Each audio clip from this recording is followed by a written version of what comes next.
I'm not a scientist, but I play one in the classroom. That's because I'm a journalism advisor, a class that I call STEM for the humanities. So here's why this matters to you, especially if you're concerned about cheating from AI or unmotivated students.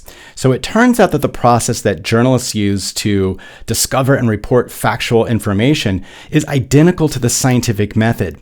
So both professions actually ask good questions and they do research and they test hypotheses. They do tests and they synthesize data and then they finally draw conclusions. And if you think about it, this is really just the model for good learning, isn't it?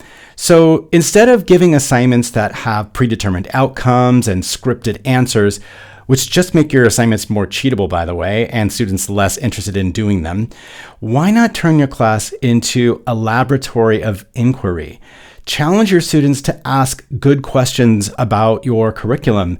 Ask them to do solid research and vet sources and ask wild questions, and then publish their assignments publicly so that people outside in the real world can learn from all of their knowledge and all of that hard work that we ask them to do.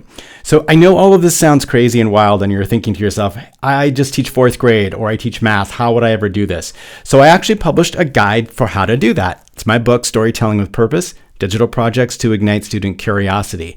I made sure to include step-by-step instructions, case studies, advice on how to grade, and all the practical tips you need to get started. You can find a link to the book in the comments below.